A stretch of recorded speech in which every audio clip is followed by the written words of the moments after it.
Okay, so today class we are discussing about the integrations. Okay, okay sir. So మనం మొన్న basics గురించి తెలుసుకున్నాం కదా, మెటీరియల్ మేనేజ్మెంట్ లో ఏ టాపిక్స్ వస్తాయి ఏంటని. ఇప్పుడు ఇంటిగ్రేషన్స్ అన్నమాట. సో ఇంటిగ్రేషన్ ఎందుకంటే, ఓకే, ప్రతి కంపెనీలో కూడా ఒక డిపార్ట్మెంట్ కి ఇంకో డిపార్ట్మెంట్ కి కనెక్టివిటీ ఉంటుంది. Yes sir. ఓకే, సో ఈ కనెక్టివిటీ ఏంటంటే document flow from one department to other department. So మనకి ఇంటిగ్రేషన్ మెటీరియల్ మేనేజ్మెంట్ ఏ మాడ్యూల్స్ తో ఇంటిగ్రేట్ అయ్యింది అంటే, so there are so many modules అన్నమాట. చాలా మాడ్యూల్స్ తో ఇంటిగ్రేట్ అయ్యింది. ఏంటది? FICO, okay, sales and distribution, okay, and plant maintenance, okay, and PP. PP అంటే ప్రొడక్షన్ ప్లానింగ్ అన్నమాట. Production planning, okay, and QM quality management, okay, warehouse management,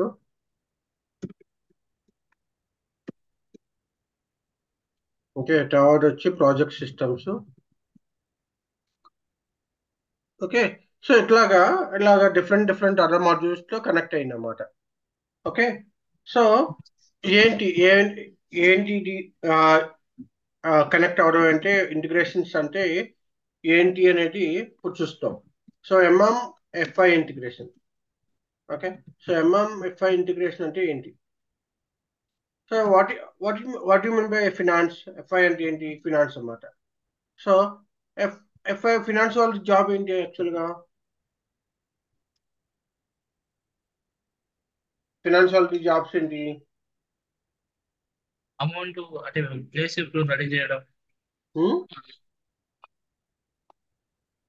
మళ్ళీ ఇప్పుడు sir, place ఇప్పుడు రెడీ చేయడం, అది మంత్లీ హెచ్ఆర్ శాలరీ వాళ్ళు calculate directly చేయడం. చేసేది హెచ్ఆర్ వాళ్ళు, వీళ్ళకి సంబంధం లేదు. ఓకే, ఫినాన్స్ అంటే ఏంటంటే all all financial related. Okay, financial related all he will take care.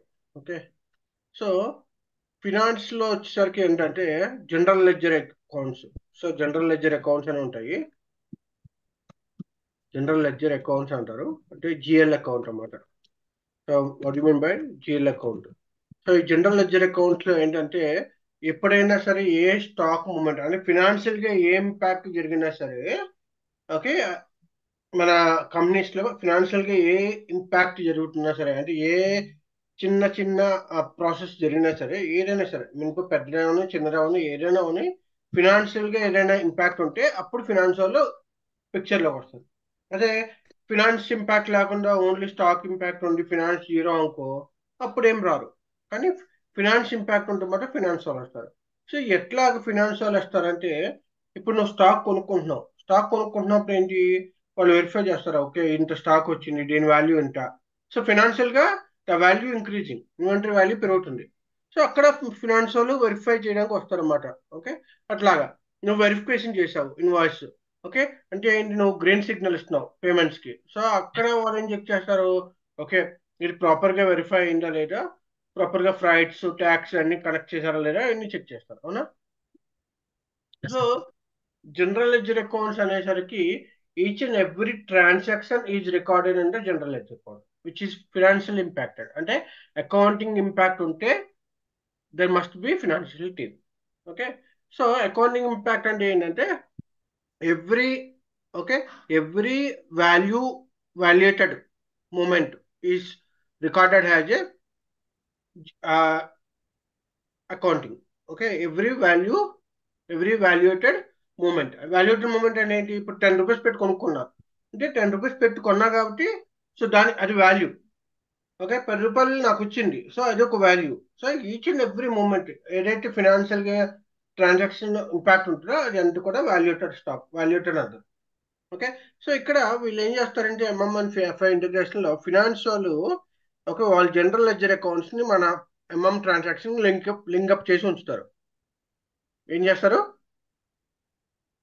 Transactions save financial చేస్తారు. సంబంధించిన జనరల్ లెడ్జర్ అకౌంట్స్ నేను చెప్పాక జిఎల్ అకౌంట్ అంటే ప్రతి ప్రాసెస్ ని వాళ్ళు రికార్డ్ చేస్తారన్నమాట జిఎల్ అకౌంట్ లో. అంటే ప్రతి ఈ ట్రాన్సాక్షన్ ప్రాఫిట్ రికార్డ్ చేసి ఉంటారు.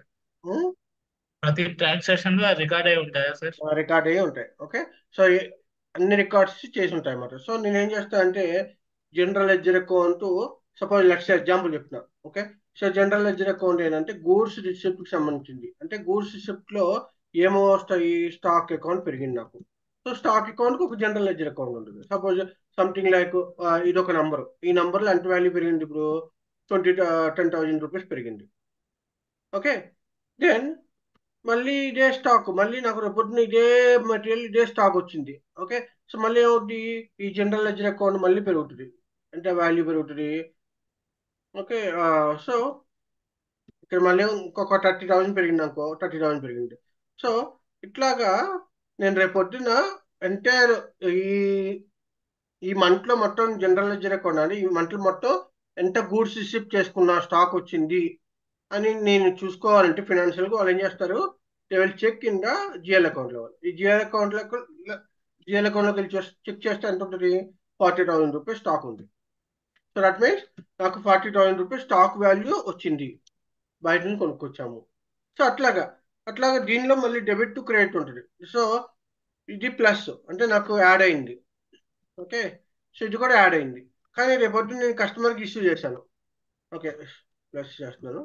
సో రేపటి నేను కస్టమర్కి ఇష్యూ చేస్తున్నాను. సో అప్పుడు నేను ఏం చేస్తాను, ఇదే జనరల్ లెడ్జర్ అకౌంట్, ఓకే, లో నేను ఏం చేస్తున్నాను, క్రెడిట్ నాకు స్టాక్ వాల్యూ పోతుంది. సో నేను ఏం చేస్తున్నాను, 20,000 రూపీస్ స్టాక్ని కస్టమర్కి అమ్మేసా, అంటే నా దగ్గర స్టాక్ వాల్యూ పడిపోయింది. ఇప్పుడు ఎంత ఉంది నా దగ్గర, 40,000లో 20,000 తీసేస్తే 20,000 మైనస్ ఉంది. So I have value of 20,000 stock value. Okay. So ఈ 20,000 రూపీస్ కస్టమర్కి ఇచ్చేస్తే నా దగ్గర స్టాక్ వాల్యూ పడిపోయింది. ఓకే. సో దీన్ని stock account, general stock account. అట్లాగా దీనికి డెబిట్ చేస్తున్నాం కాబట్టి దీనికి రివర్స్ లో నెగిటివ్ జిఎల్ అకౌంట్ కూడా ఉంటుంది. అంటే టాలీ అవడానికి నీకు ఇప్పుడు డెబిట్ టు క్రెడిట్ అని ఉంటుంది కదా, నీకు ఫైనాన్షియల్ కలిసి ఉంటే. ఓకే. డెబిట్ అండ్ క్రెడిట్ అని ఉంటుంది. ఒక నలిఫై డెబిట్ అని అవ్వాలంటే ఒక ఒకసారి డెబిట్ అని ఒక సైడ్ వేసుకుంటారు, క్రెడిట్ అని ఒక సైడ్ వేసుకుంటారు. సో రెండు నలిఫై ప్రాఫిట్ ఏదో అయితేనే క్యాల్కులేట్ చేస్తారు. రెండు నలిఫై అయితేనే అది పిక్చర్ కరెక్ట్గా వచ్చినట్లు. ఓకే. సో అలాగే ఇక్కడ స్టాక్ అకౌంట్ పెరిగింది అనుకో, దానికి రెస్పెక్టివ్గా ఇంకో జిఎల్ అకౌంట్ ఎక్కడ మైనస్ ఉంటుంది. ఓకే. సో అట్లాగా ఇప్పుడు నేను గూడ్స్ రిసిప్ట్ ఒక ఎగ్జాంపుల్ తీసుకుంటున్నాను. Goods receipt with purchase order అని చేస్తున్నాను. ఓకే. సో జనరల్గా ఏమొస్తుంది, గూడ్స్ రిసిప్ట్ పర్చేజ్ ఆర్డర్ అంటే నాకు స్టాక్ వచ్చింది కాబట్టి స్టాక్ వాల్యూ డెబిట్ అయింది. ఓకే.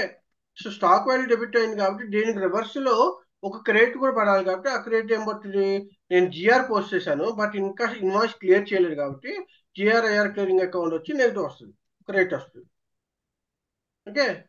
సో అట్లాగా మరి debit to credit, credit to debit, అట్లాగా స్టాక్ వాల్యూ పెరగడం తగ్గడం అనేది చూస్తారనమాట. ఓకే. ఇక్కడ ఉల్టా ఇది. ఓకే. క్రెడిట్ అంటే పెరిగినట్లు, డెబిట్ అంటే తగ్గినట్లు మనకి. సో క్రెడిట్ ఆల్రెడీ మన స్టాక్ వచ్చింది కాబట్టి క్రెడిటెడ్, అండ్ ఇక్కడ డెబిట్. సో ఇది ఎప్పుడు నలిఫై అవుతుంది, నువ్వు ఎప్పుడైతే ఇన్వాయిస్ వెరిఫికేషన్ చేసావో అప్పుడు ఏమవుతుంది సిస్టమ్, ఓకే ఇన్వాయిస్ వెరిఫికేషన్ అయిపోయింది, గ్రీన్ సిగ్నల్ ఇచ్చారు అంటే నా ఐఆర్ క్లియరింగ్ అయిపోయింది. సో నేను వెరిఫికేషన్ చేసేసాను. So GRIR clearing account verification చేస్తే దెన్ వెండర్ అకౌంట్ నేను పేమెంట్ చేయాలి. ఓకే. సో అట్లా అన్నమాట. Okay. So debit to credit, sorry ఇది రివర్స్.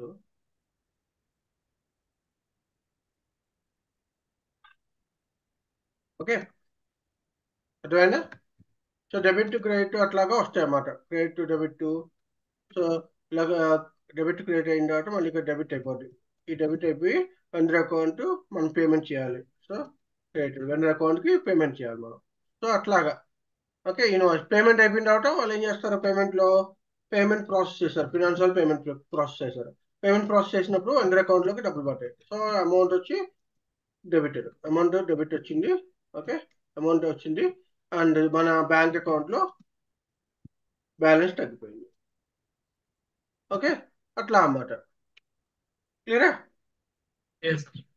సో అట్లాగా ఈ గూడ్స్ రిసిప్ట్లు జిఎల్ అకౌంట్స్ ఫినాన్షియల్ గా చూసుకుంటే ఇవన్నీ కూడా ఇట్లాగా అడ్జస్ట్మెంట్స్ అవుతాయి అన్నమాట.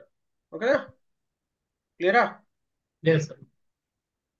సో అట్లాగా ప్రతి ట్రాన్సాక్షన్, ఇప్పుడు గూడ్స్ ఇష్యూ చేస్తే గూడ్స్ ఇష్యూకి సంబంధించిన ట్రాన్సాక్షన్స్, గూడ్స్ ఇష్యూ చేస్తే గూడ్స్ ఇష్యూకి సంబంధించింది, ప్లాన్ టు ప్లాన్ ట్రాన్స్ఫర్ చేస్తే దానికి సంబంధించింది, అట్లాగా ఇంటర్ కంపెనీ ట్రాన్స్ఫర్ చేస్తే అట్లా. సో ప్రతి దానికి కూడా ఫినాన్షియల్ గా ఎప్పుడైతే మనకి అకౌంటింగ్ పరంగా ఇంపాక్ట్ ఉంటుందో, ఓకే, ఆ అకౌంటింగ్ పరంగా ఇంపాక్ట్ ఉన్న దానికి ఆటోమేటిక్ గా okay financial FI in the picture FI వస్తుంది అన్నమాట. ఓకేనా, ఓకేనా, క్లియరా? ఓకే. Clear sir. సో అట్లా, సో దానికి ఏం చేస్తారంటే ఓకే, దానికి ఏం చేస్తారు, మనకి ఆటోమేటిక్ అకౌంట్ డిటర్మినేషన్ అని ఒక కాన్సెప్ట్ ఉంది. ఆటోమేటిక్ అకౌంట్ డిటర్మినేషన్ అని ఒక కాన్సెప్ట్ ఉంది.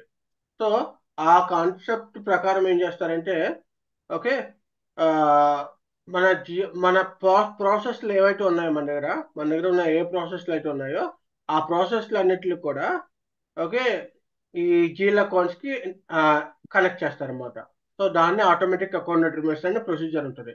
అది ఎంఎంఎఫ్ఐ ఇంటిగ్రేషన్ సంబంధించింది. సో ఎంఎంఎఫ్ఐ ఇంటిగ్రేషన్ లో ఏం చేస్తాము, మన ఏదైతే మూమెంట్స్ ఉన్నాయో ట్రాన్సాక్షన్స్ చెప్పా కదా నాన్న, గూడ్స్ ఇష్యూ ఉంది, ట్రాన్స్ఫర్ పోస్టింగ్ ఉంది, ఇట్లాగ చాలా చెప్పా కదా మీకు. Yes sir. ఓకే, ఆ ప్రాసెస్ లో ఎక్కడైతే మనకి అకౌంట్ పరంగా ఇంపాక్ట్ ఉంటుందో, అంటే వాల్యుయేషన్ పరంగా ఎక్కడైతే ఇంపాక్ట్ ఉంటుందో అక్కడ విఆర్ ఈ ఫినాన్షియల్ వచ్చి వస్తారన్నమాట పిక్చర్లోకి. క్లియరా? Yes sir. సో ఇదే అన్నమాట. ఓకే, సో దీన్ని మనకి ఇక కాన్సెప్ట్ వచ్చి automatic account determination. Automatic account determination అంటే ఏంటంటే system will find automatically the account, okay, which account GL account needs to be posted automatically, will be hitting based on our procedure. మీరైతే goods receive చేస్తారా, goods issue చేస్తారా, transfer posting చేస్తారా అనే దాని ప్రకారము okay, దాని ప్రకారం అది సిస్టము జిఎల్ అకౌంట్స్ పోస్ట్ చేస్తారు అన్నమాట. ఓకేనా? Yes sir. సో ఇది ఎంఎంఎఫ్ఐ ఇంటిగ్రేషన్. సో ఈ ప్రొసీజర్ కొంచెం ఇంపార్టెంట్, బికాజ్ ఇక్కడ ఫినాన్షియల్గా ఇంపాక్ట్ ఉంటుంది కాబట్టి. ఓకే, సో ఇది మనం ఇంప్లిమెంటేషన్ చేసినప్పుడు కానీ లేకపోతే ఆ, ఏదైనా ప్రొసీజర్ చేసినప్పుడు కానీ మనకి మన ఫినాన్షియల్గా ఇంపాక్ట్ చూసుకోవాలి, కరెక్ట్గా వెళ్తున్నాయో జిఎల్ అకౌంట్స్. లేకపోతే ఏమవుతాయి, ఇప్పుడు నేను వెండర్ నాకు పే చేయాల్సిన వెండర్కి వెళ్ళిపోయింది అనుకో, ఒక లాస్ వచ్చేస్తుంది మనకి. అవునా? సో ఫినాన్షియల్కి ఇవన్నీ చెక్ చేయాలన్నమాట. వాళ్ళు ఏం చెక్ చేస్తారు, జిఎల్ అకౌంట్లో అకౌంట్ పోస్ట్ అయిందా, వాల్యూ ఎంత ఉంది, ఎంత అమౌంట్ పే చేయాలి, ఇవే చెక్ చేసుకుంటారు అనమాట. ఓకేనా? Yes sir. ఎనీ క్వశ్చన్స్ ఇక్కడ? ఎస్. సో ఇది ఎంఎంఎఫ్ఐ ఇంటిగ్రేషన్ అనమాట. Okay, MIFI integration. So next ఏంటి, నెక్స్ట్ ప్రొసీజర్ ఏంటి, MMST procedure. Okay, integration. Sales and distribution. So MM and ST procedure integration అనమాట. ఎంఎంఎస్టి ఇంటిగ్రేషన్ అంటే ఇక్కడ మనం అకౌంట్ డిటర్మినేషన్ అంటే ఇది మన బ్యాక్గ్రౌండ్ లో ట్రాన్సాక్షన్ బ్యాక్గ్రౌండ్ లో మనం కాన్ఫిగరేషన్ చేసి సెటప్ చేస్తాము. ఓకే, బట్ ఎంఎంఎస్టి ఇంటిగ్రేషన్ అంటే సేల్స్ ఫ్రంట్ ఎండ్ లో వస్తుంది కాబట్టి సేల్స్ ప్రొసీజర్. సో ఎస్టిఎంఎం ఇంటిగ్రేషన్ అని వచ్చేసరికి ఎస్టిఓ ప్రాసెస్ వస్తుంది. ఓకే, ఎస్టిఓ ప్రాసెస్ ఎందుకు వస్తుంది, అంటే ఏంటి సార్? ఎస్టిఓ అంటే stock transport, track transport.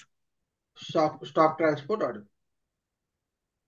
So stock transport procedure yesterday మనం మాట్లాడుకున్నాం కదా, సార్. స్టాక్ ట్రాన్స్పోర్ట్ ప్రొసీజర్ గురించి మాట్లాడుకున్నాం మనం. ఏంటి స్టాక్ ప్లాంట్ ట్రాన్స్పోర్ట్ టు అంటే, plant to plant to place. Plant to plant to plant to place. Plant to plant, company code transfers అని చెప్పి మాట్లాడుకున్నాం కదా. Yes sir. అవునా? సో అది అన్నమాట. ఓకే, అది ఎంఎంఎస్టి ఇంటిగ్రేషన్. ఎందుకు ఎంఎంఎస్టి ఇంటిగ్రేషన్, అది ఎందుకు ఎంఎంఎస్టి ఇంటిగ్రేషన్? సో ఇక్కడ నువ్వు చూసావు అనుకో, ఎంఎంఎస్టి ఇంటిగ్రేషన్ ఎందుకంటే నేను ట్రాన్స్ఫర్ పోస్టింగ్ చేసినప్పుడు అవుట్ బౌండ్ చేస్తా, నేను అవుట్ బౌండ్ చేస్తాను నేను. Yes sir. So outbound చేసినప్పుడు ఓకే, సో ఈ అవుట్ బౌండ్ ప్రొసీజర్ నార్మల్గా అవుట్ బౌండ్ ప్రొసీజర్ ఎవరు చేస్తారు? నేను చెప్పా కదా మనకి గూడ్స్ రిసిప్ట్ అనేది ఒక కాన్సెప్ట్ ఎంఎంలో. అట్లా Yes, sir. గూడ్స్ ఇష్యూ అంటే customer goods issue, customer deliveries.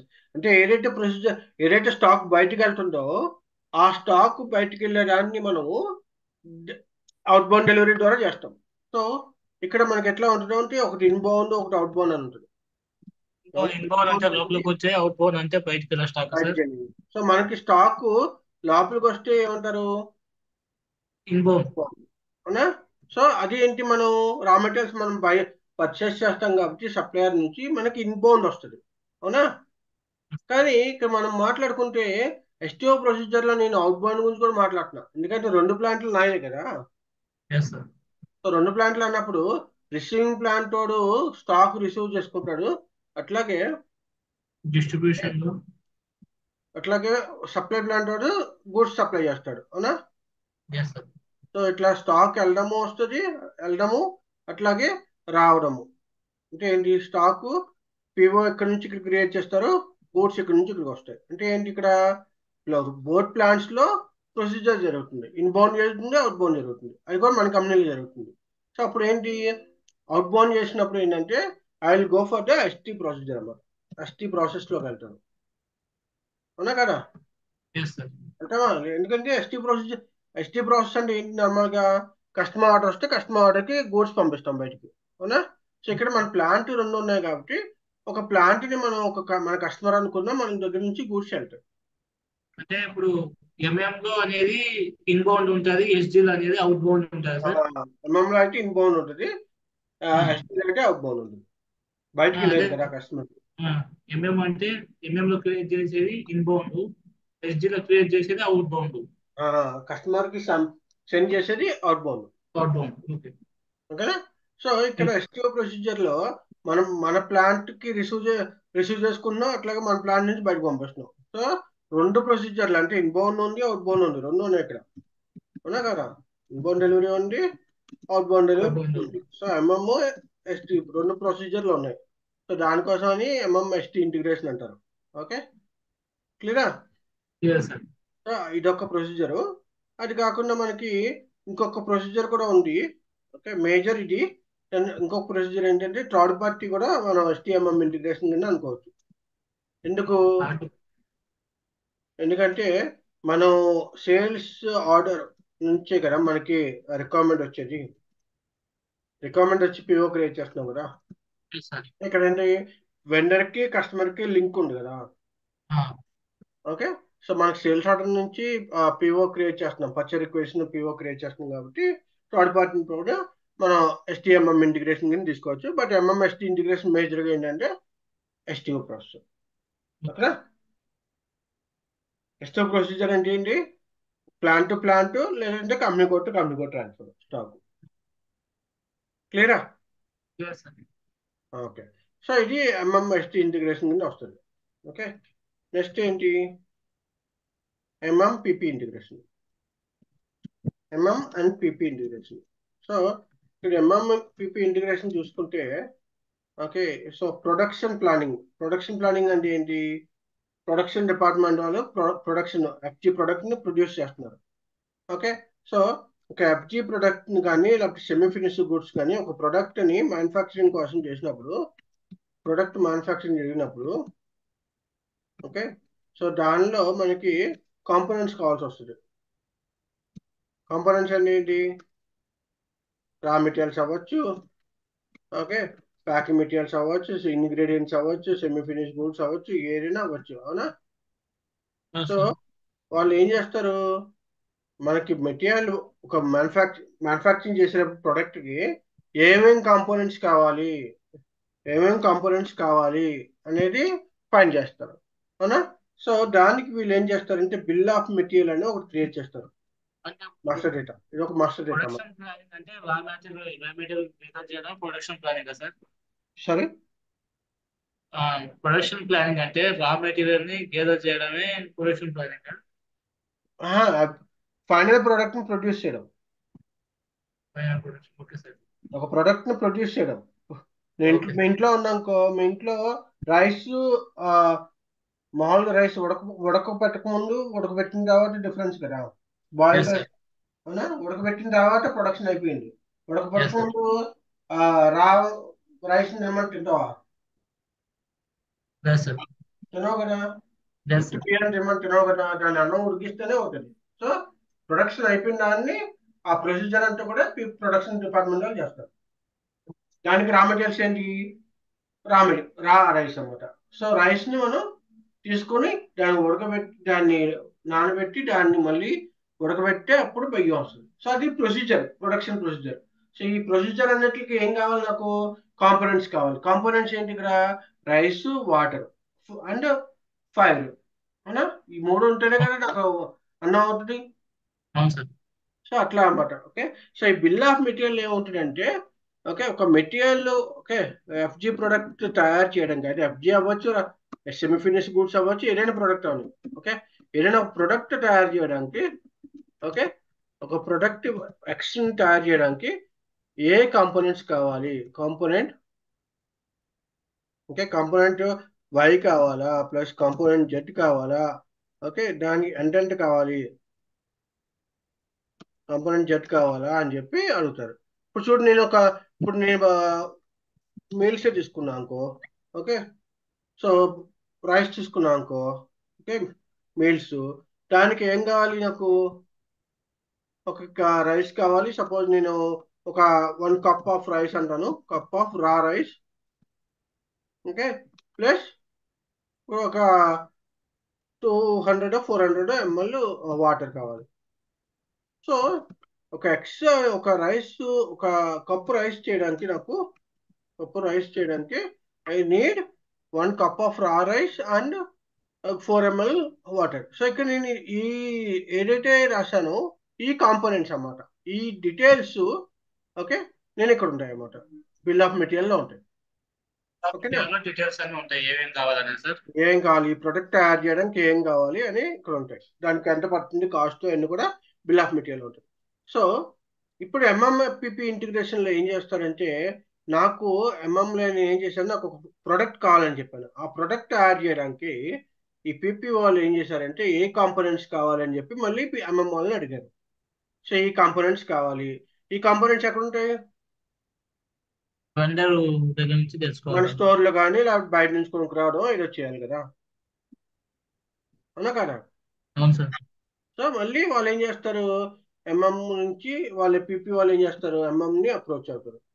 Okay, MM approach అయ్యి నాకు ఇలా రా మెటీరియల్స్ కావాలి, ఇట్లా రైస్ కావాలి, రా రైస్, ఇంత వాటర్ కావాలి అని చెప్పి అడుగుతారు. అప్పుడు మెటీరియల్ మేనేజ్మెంట్ వాళ్ళు ఏం చేస్తారు, మీకు ఇష్టం అని చెప్పి పంపిస్తారు. అప్పుడు వాళ్ళు ఏం చేస్తారు, ప్రొడక్షన్ చేస్తారు ఫైనల్గా. Okay okay. సో ఇక్కడ ఏమవుతుందంటే, goods issue sir. Components to production order. ఇప్పుడు మెటీరియల్ ఏదైనా కావాలంటే మెటీరియల్ గ్యాదర్ చేసుకుని ఎంఎం వాళ్ళకి ఈ మెటీరియల్ మాకు కావాలని చెప్తే మెటీరియల్ ఎంఎం వాళ్ళు ఆర్డర్ పెడతారు అంతే సార్. మెటీరియల్స్ ఏమైనా ఉన్నాయి మన దగ్గర, మన స్టోర్లో ఉంటే మన స్టోర్లో పంపిస్తారు, లేదంటే బయట నుంచి కొనుక్కొచ్చి అవి ప్రొడక్షన్ డిపార్ట్మెంట్లో పంపిస్తారు. Okay sir. అది యూజ్ చేసి వాళ్ళు ఏం చేస్తారు, ఫైనల్ ప్రొడక్ట్ చేస్తారు. ఓకేనా. ఓకే ఇప్పుడు సార్. మోటార్ సైకిల్ కావాలనుకో, సైకిల్కి ఏం కావాలి రా మెటీరియల్స్, నాకు చైన్ కావాలి, తర్వాత బిల్స్ కావాలి. పెన్లు, బిల్స్ కావాలి, హ్యాండిల్ వీల్స్ కావాలి. కావాలి, స్క్రూస్ కావాలి, బోల్ట్స్ కావాలి, సీట్ కావాలి. ఓకే, అన్ని ఇట్లా మొత్తం అన్ని పార్ట్స్ అన్ని కావాలి కదా. ఆ పార్ట్స్ అన్ని కూడా వాళ్ళు మన దాంట్లో ఉంటే దాన్ని వాళ్ళు ఫైనల్ గా మోటార్ సైకిల్ ప్రిపేర్ చేస్తారు, ఇంజిన్ అయిన కూడా, ఓకేనా. Okay sir. సో అట్లా అన్నమాట. సో ఇక్కడ పిపి ఇంటిగ్రేషన్ ఎక్కడంటే, మనకి వాళ్ళకి ఏం కాంపోనెంట్స్ కావాలి ఆ కాంపోనెంట్స్ మనం సప్లై చేస్తాం. ఓకే. అట్లాగే ఫైనల్ గా ఎఫ్జి ప్రొడక్ట్ అయిపోయిన తర్వాత ఆ ఎఫ్జి ప్రొడక్ట్ నేను మళ్ళీ స్టోర్ లో పెట్టాలి కదా. నేను చెప్పాక ఇన్వెంటరీ వాళ్ళే మొత్తం చూసుకోవాలని.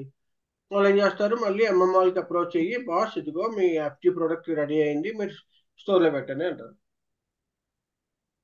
అవునా. సో దాన్ని అవును. ఏమంటారంటే goods receive with production order. అంటే మొన్న మనం పచ్చి ఆర్డర్తో డిస్కస్ చేస్తున్నాం గూడ్స్ రిసీప్ట్, ఇప్పుడు ప్రొడక్షన్ ఆర్డర్తో డిస్కస్ చేస్తున్నాం, ఏమైనా. అర్థమైందా? అంతే సార్. సో ఇక్కడ ఎంఎంపిపి ఇంటిగ్రేషన్ అంటే ఏంటంటే goods receipt with against production అదే ఓకేనా, ఉంది పాతదే. Goods issue against components. ఓకేనా? ఏమైనా క్వశ్చన్స్ ఉన్నాయా? ఏం లేదు సార్. ఓకే. అదే సో అసలు మొత్తం ప్రాసెస్ ఏంటంటే ప్రొడక్షన్కి ఏమేమి కావాలన్నా అది ఎంఎంకు చెప్తారు. ఎంఎంఓ కాంపోనెంట్స్ కానీ స్టాక్ ఏడింగ్ కావాలన్నా ఎంఎంఆర్కి అడుగుతారు. అట్లాగే స్టోర్లో ఉంటే స్టోర్ నుంచి అట్లాగే తీసిస్తారు, మనకి లేకపోతే వెండర్ ప్రొడక్ట్ కాంటాక్ట్ ప్రొడ్యూస్ అవుతారు. అయిపోయింది, ప్రొడక్ట్ అయిపోయిన తర్వాత కూడా మనకి పంపిస్తారు కదా. Okay sir. ఓకే. అప్పుడు మనకి ఎంఎంపిపి ఇంటిగ్రేషన్ వస్తుంది. వాళ్ళ ప్రొడక్ట్స్ వాళ్ళు ప్రొడ్యూస్ చేసింది కాబట్టి వాళ్ళు మనకు పంపిస్తారు కాబట్టి మనం రిసీవ్ చేసుకుంటాం. అప్పుడు పిపి వాళ్ళతో ఓకే బాస్ నాకు ఈ ప్రొడక్ట్ వచ్చింది ఓకే అని చెప్పి నేను స్టోర్ చేసుకుంటాను అనమాట. అప్పుడు ఇంటిగ్రేషన్ వస్తుంది. క్లియరా? Clear sir. Okay. So next వచ్చేసరికి ఎంఎంపిఎస్ ఇంటిగ్రేషన్. పిఎస్ అంటే ఏంటి? Project system. Okay. So project system అంటే ఎంఎంపిఎస్ ప్రాజెక్ట్ సిస్టమ్ అంటే ఏంటి? నేను ఆల్రెడీ మనం మాట్లాడుకున్నాం ప్రాజెక్ట్ సిస్టమ్ గురించి. సో ప్రాజెక్ట్ సిస్టమ్ జనరల్గా వాడేది ఏంటంటే బడ్జెటింగ్ అన్నమాట, budget controlling. Okay. So budget controlling కోసం మనం జనరల్గా ఈ ప్రాజెక్ట్ సిస్టమ్ను వాడతాం. సో బడ్జెట్ కంట్రోల్ అంటే ఏంటి? నేను ఒక టార్గెట్ వాల్యూ పెట్టుకుని, టార్గెట్ అమౌంట్ పెట్టుకుని ఆ అమౌంట్ని ఓకే ఆ స్ప్లిట్ని అకార్డింగ్ టు మై వర్క్ అన్నమాట. అకార్డింగ్ టు మై వర్క్ నేను అలాట్ చేస్తాను అమౌంట్ని. సో దాన్ని ఏమంటారంటే work break down system. So WBS అన్నమాట. డబ్ల్యూబిఎస్ కింద క్రియేట్ చేసి ఈచ్ యాక్టివిటీని డబ్ల్యూబిఎస్ కింద క్రియేట్ చేసి దానికి ఒక అమౌంట్ని అలాట్ చేస్తాను. ఓకే. సో ఏంటి ఇది? ఇప్పుడు నేను ఒక ఎగ్జాంపుల్ చెప్పా కదా, నాకు ఒక ప్రాజెక్ట్ కంప్లీట్ అవ్వాలి. Project software installation. Suppose suppose నాకు సాఫ్ట్వేర్ ఇన్స్టాలేషన్ ఒక ప్రోడక్ట్ ఉంది. ఓకే. సో సాఫ్ట్వేర్ ఇన్స్టాలేషన్ అనే ఒక ప్రాజెక్ట్ ఉంది. ఓకే. సో నేనేం చేస్తున్నా అంటే ఇందులో ఫస్ట్ పార్ట్ ఏంటంటే పార్ట్ 1 నేను ఏం చేశానంటే సాఫ్ట్వేర్ లైసెన్స్ కొనుక్కోవడానికి ఓకే ఎంతైతే లైసెన్స్ అవుతుందో ఆ లైసెన్స్ ని నేను టార్గెట్ చేశానంటే నేను ఒక 20,000 రూపీస్ దానికి అలాట్ చేశాను బడ్జెట్. అంటే నేను ఎన్ని సాఫ్ట్వేర్ లైసెన్స్లు కొన్నా అన్ని సాఫ్ట్వేర్ లైసెన్స్ కి నా బడ్జెట్ 20,000 రూపీస్ అని చెప్పి నేను అనుకున్నాను. ఓకే. సో అట్లాగా నెక్స్ట్ ఏం చేశాను? ఇన్స్టాలేషన్కి పవర్ కానీ లేకపోతే ఏదైనా రీసెర్చ్ కానీ కాంట్రాక్ట్ కానీ ఏదైనా సరే దానికి ఒక 10,000 రూపీస్ వస్తున్నాను నేను. సో అట్లాగే నేను ఈచ్ యాక్టివిటీని నేను అలా డివైడ్ చేసుకుని దానికి ఒక డబ్ల్యూఎస్ఎల్ మెథడ్. నేను ఒక డబ్ల్యూఎస్ 1 అంటున్నాను, ఇది వచ్చి డబ్ల్యూఎస్ 2 అంటున్నాను. సో డబ్ల్యూఎస్ఎల్ 1కి వచ్చి 20,000 రూపీస్, డబ్ల్యూఎస్ 2కి వచ్చి 2 అన్నమాట. ఓకే. క్లియరా? Clear sir. సో ఇప్పుడు ఏం జరుగుతుంది? ఇప్పుడు నేను ఈ డబ్ల్యూబిఎస్ 1కి రెస్పెక్ట్ టు డబ్ల్యూబిఎస్ 1కి ఎంత అయితే నేను స్పెండ్ చేశాను అంటే ఏంటి? ఇప్పుడు నేను సాఫ్ట్వేర్ లైసెన్స్ కొనుక్కున్నా కదా, సాఫ్ట్వేర్ లైసెన్స్కి పేపర్ వర్క్కి నేను సపోజ్ లెట్సే ఇంత అమౌంట్ అని స్పెండ్ చేశా. ఓకే. సో అలాగా ఒక లైసెన్స్ కొన్నా, 2 లైసెన్స్ కొన్నా, 3 లైసెన్స్ కొన్నా, ఇలా ఒక్కొక్కటి కొన్నా. సో కొన్నప్పుడు ఏమవుద్ది? ఓకే. సిస్టమ్ చెక్ చేస్తారు అన్నమాట. ఓకే నీకు 20,000 రూపీస్ ఇచ్చారు ఈ డబ్ల్యూబిఎస్కి, నువ్వు ఎన్నిసార్లు కొన్నావు ఈ డబ్ల్యూబిఎస్ మీద ఓకే అని చెప్పి చెక్ చేసుకుంటారు అన్నమాట. ఓకే. సో చెక్ చేసుకుని సిస్టమ్ ఏం చేస్తుంది? ఆ, ఎప్పుడు ప్రతిసారి నువ్వు కొనుక్కున్న డబ్బులన్నీ ఆ డబ్ల్యూబిఎస్కి బడ్జెట్ కంట్రోలింగ్కి కౌంట్ చేస్తుంది. వన్స్ ఆ 20,000 రూపీస్ అయిపోయిన తర్వాత ఓకే వన్స్ ఆ 20,000 రూపీస్ అయిపోయిన తర్వాత నెక్స్ట్ ఇంకేమైనా కొనాలనుకున్నావు అనుకో, సిస్టమ్ ఏం చేస్తుంది? ఎర్రర్ ఇస్తుంది అనమాట. బాస్ నువ్వు ఆల్రెడీ స్పెండ్ చేస్తావు, నీకు ఇచ్చిన allotment, so the budget already cross అయిపోయింది, నువ్వు ఇంకా కొనలేవు, ఇంకా కొనాలనుకుంటే గెట్ అప్రూవల్ అని చెప్పి చెప్తారు. అంటే ఎక్స్టెండ్ చేసుకుని రమ్మంటుంది మీ బడ్జెట్ని. అంటే బడ్జెట్ ఎవరు డిసైడ్ చేస్తారు సార్ ఇది? ప్రాజెక్ట్ సిస్టమ్స్ వాళ్ళు ఉంటారు కదా, ప్రాజెక్ట్. ప్రతి ఓకే. కంపెనీస్లో ఒక్కొక్కరు ఉంటారు కదా, సిఇఓస్ ఉంటారు, వాళ్ళు ఆ, ప్రాజెక్ట్స్ సంబంధించిన వాళ్ళు ఉంటారు. ఓకేనా? Okay sir. ఫైనాన్స్ వాళ్ళు చేయొచ్చు, ఎవరైనా చేయొచ్చు అండి. దానికి ఎవరు చేస్తారంటే ఆ కంపెనీలో ఎవరు ఉంటే వాళ్ళు. ఓకేనా. వాళ్ళు డిసైడ్ చేస్తారు ఆ అమౌంట్ లోకి మనం ఏదైనా పర్చేజ్ చేయాలి. మనం సో మన దగ్గర మనం ఏం చేస్తున్నాం అంటే మనకి వాళ్ళ రిక్వెస్ట్ అడిగారు, రిక్వైర్మెంట్ పంపించారు కాబట్టి ఆ రిక్వైర్మెంట్ ప్రకారం మనం కొనుక్కుంటున్నాం. ఆ కొన్నప్పుడు ఏంటంటే సిస్టమ్ ఏం చెక్ చేస్తుంది, నువ్వు లాస్ట్ టైం మనం కొన్నావు ఆల్రెడీ. ఓకే. ఆల్రెడీ కొంటే ఎంత అయింది, ఇంకా నీకు ఎంత బ్యాలెన్స్ ఉంది, దానికి అమౌంట్ బట్టి నీకు అప్రూవ్ చేస్తుంది, ప్రాసెస్ చేయొచ్చా ప్రాసెస్ చేయకూడదు అని చెప్పి. ఓకేనా. Okay sir. లేరా. Clear sir. సో అట్లాగా అన్నమాట. సో ఇక్కడ ప్రాజెక్ట్స్ ఇక్కడ ఏంటంటే మనకి ప్రతి డబ్ల్యూబీఎస్ ఎలిమెంట్కి ఎంత అలాట్ చేశారు, ఎంత స్టాక్ కొన్నారు, నువ్వు రా మెటీరియల్స్ కొన్నావు అనుకో, ఎగనెస్ట్గా డబ్ల్యూబీఎస్ వన్కి అది కౌంట్ చేసుకుంటున్నాం మనం. సో అట్లాగా ప్రాజెక్ట్ సిస్టమ్కి ఎంఎంకి ఇంటిగ్రేషన్ ఏంటంటే, ప్రాజెక్ట్ సిస్టమ్స్ ఎవరు మన ఈ ప్రాజెక్ట్ సిస్టమ్స్ టీము ఆ ప్రాజెక్ట్ని అలాట్ చేస్తారు, బడ్జెట్ అలాట్ చేస్తారు కాబట్టి ఆ ఎగనెస్ట్ డబ్ల్యూఎస్ఎల్ డబ్ల్యూఎస్ ఆ టార్గెట్ బడ్జెట్ అంతా కూడా వాళ్ళు చేస్తారు కాబట్టి ఓకే ఇక్కడ ఇంటిగ్రేషన్ వచ్చిందన్నమాట. సో మనం ప్రాజెక్ట్ సిస్టమ్ టీంతో కూర్చుని పనిచేసి ఓకే బాస్ నువ్వు ఇంత బడ్జెట్ ఇచ్చావు, ఇంత బడ్జెట్ అలాట్ చేసావు, ఈ బడ్జెట్ క్రాస్ అయిపోయింది ఇంకా ఎక్స్టెండ్ చేయవా అని చెప్పి మనం వాళ్ళకి ఇన్ఫార్మ్ చేస్తాము. వాళ్ళు ఏం చేస్తారు, ప్రాజెక్ట్ సిస్టమ్స్ వాళ్ళు అప్రూవల్స్ తీసుకుని ఎక్స్టెండ్ చేస్తారు. మళ్ళీ అగెనెస్ట్గా దానికి సంబంధించి ఆ ప్రాజెక్ట్కి మళ్ళీ మనం డబ్ల్యూఎస్ఎల్మెంట్కి మనం స్టాక్ కొని దాన్ని అలాట్ చేస్తాం అన్నమాట. లేరా. Clear sir. సో అదే అన్నమాట. సో ఇదే కాదు, ఇది చిన్న ఎగ్జాంపుల్. కన్స్ట్రక్షన్స్ వాటికి ఎక్కువ వాటికి వాడతారు, ఎక్కువ కన్స్ట్రక్షన్స్ వాటికి ఎక్కువ వాడతారు. కన్స్ట్రక్షన్స్ ఏంటి, ఇప్పుడు నాకు ఒక ప్రాజెక్ట్ ఉంది. ఓకే. ఆ ప్రాజెక్ట్కి 5 ఫ్లోర్స్ బిల్డింగ్ ఉంది, దానికి పిల్లర్ చేయడము, ఫస్ట్ ఫ్లోర్ కట్టడము, second floor, third floor, fourth floor, దానికి out fitting, okay, painting, okay, ఇవన్నీ కూడా ఉంటాయి కదా. ఓకేనా. ఓకేనా. Clear sir. సో అది ఇదన్నమాట. Okay. PP integration. Okay. So next PS integration, sorry PS integration. Okay. Next వచ్చేసరికి ఎంఎం 5CO సేల్స్ అయిపోయింది, ప్రొడక్షన్ ప్లానింగ్ అయింది, క్వాలిటీ చెప్పాలి, వేర్ హౌస్ మేనేజ్మెంట్ చెప్పాలి, and plant maintenance. Okay. Yes so sir. Plant maintenance. So ఇది same plant maintenance కూడా ఇంచుమించు ఏంటంటే maintenance చేయడానికి ఏదైతే పర్టికులర్గా ఐటమ్స్ కావాలో దానికి వాళ్ళు ఏం చేస్తారంటే ఒక మెయింటెనెన్స్ ఆర్డర్ క్రియేట్ చేసి ఆ మెయింటెనెన్స్ అగేన్స్ట్ ఏ రా మెటీరియల్స్ కావాలి.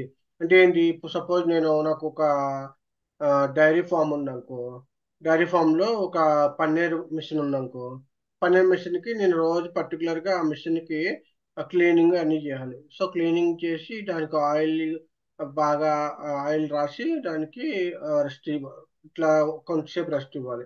సో నేనేం చేస్తాను అంటే ఇప్పుడు నాకు ఆయిల్ కావాలి, వాటర్ కావాలి, ఇవన్నీ కూడా కావాలి కదా, ఏదైతే ఎస్ కావాలి సార్. మెయింటెనెన్స్కి, బడ్జెట్ కానీ అన్ని కూడా. సో అవన్నీ కూడా నేనేంటి మళ్ళీ పర్చేస్ చేస్తాను. అది ఎక్కడి నుంచి పర్చేస్ చేస్తాను, మళ్ళీ అమ్మమ్మ వాళ్ళని రిక్వెస్ట్ చేసి బాస్ నాకు ఇది కావాలి అని చెప్పి కొంటాం. సో ఈ ఏదైతే మనం ప్రొడక్ట్ కొంటున్నాం అది against గా ఈ మెయింటెనెన్స్కి పోతుంది అనమాట, ఈ మెయింటెనెన్స్ అవుతుంది. అంటే ఓకేనా. దీనికి కూడా ప్రాజెక్ట్ సిస్టమ్ వాళ్ళే అమౌంట్ డిసైడ్ చేస్తారు సార్. లేదు, అది వేరే ఇది వేరు మళ్ళీ. ఇప్పుడు మెయింటెనెన్స్ కి ఇంత అమౌంట్ అని చెప్పేసి ప్రాజెక్ట్ అది వాళ్ళు. కూడా మనం కావాలంటే ప్రాజెక్ట్ సిస్టమ్ లో కలుపుకోవచ్చు, మెయింటెనెన్స్ ఆర్డర్ పెట్టు ఎగనెస్ట్ ప్రాజెక్ట్ అని కూడా పెట్టుకోవచ్చు కావాలంటే. ఓకేనా. Okay sir.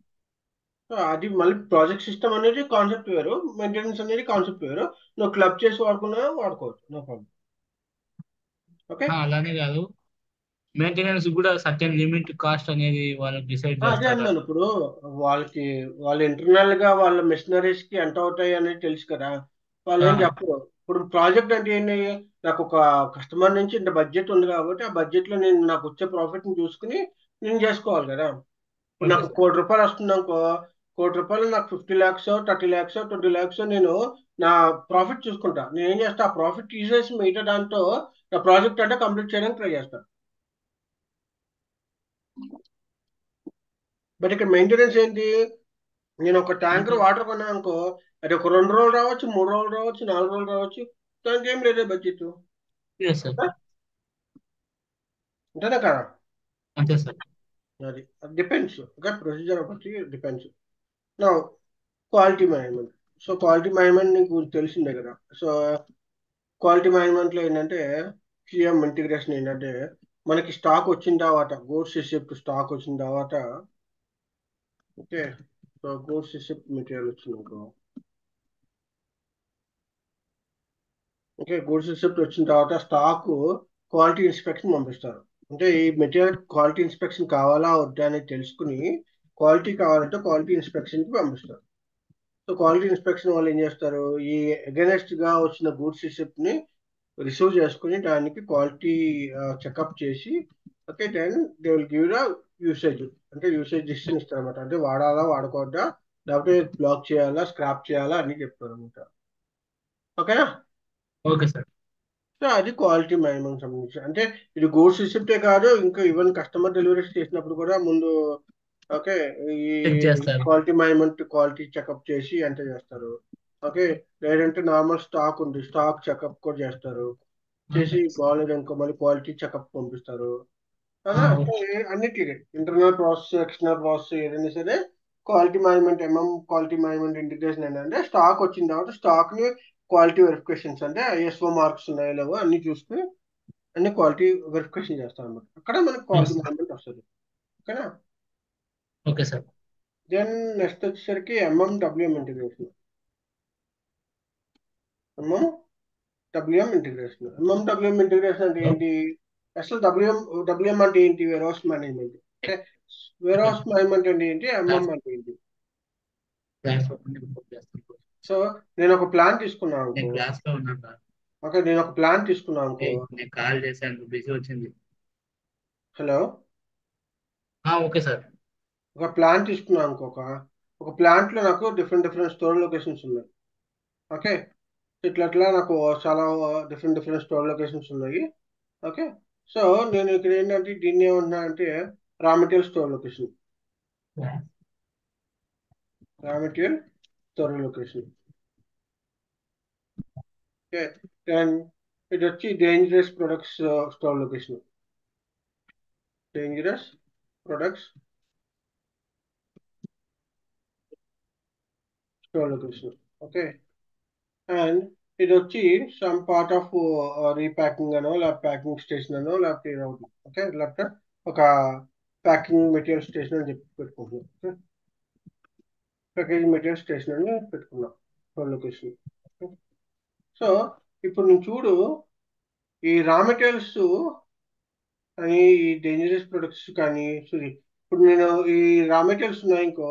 ఈ రా మెటీరియల్స్ లో ఏమవుతాయంటే డిఫరెంట్ డిఫరెంట్ చిన్న చిన్న స్మాల్ స్మాల్ ప్రొడక్ట్స్ ఉంటాయి. చిన్న చిన్న ప్రొడక్ట్స్ ఉంటాయి కదా, అవునా కాదా. సో ఈ రా మెటీరియల్స్ చిన్న చిన్న ప్రొడక్ట్స్ ఉంటాయి, చాలా స్మాల్ స్మాల్ ప్రొడక్ట్స్ ఇట్లా లక్షల్లో ఉన్నాయి ఇంకో. ఇప్పుడు నీకు ఏ ప్రొడక్ట్ ఈ లొకేషన్ లో ఉందో, ఎంత ఉంది, ఎప్పుడు ఉంది, ఎక్కడ ఉంది అని తెలుసుకోవడం చాలా కష్టం కదా.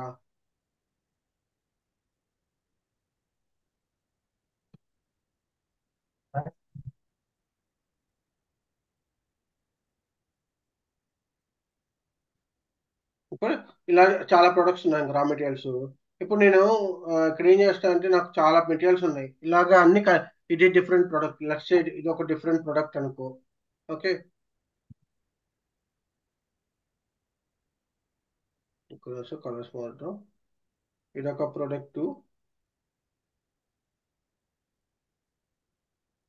ఇదొక ప్రొడక్ట్, ఇదొక ప్రొడక్ట్, ఇదొక ప్రొడక్ట్, ఇదొక ప్రొడక్ట్, ఇదొక ప్రొడక్ట్,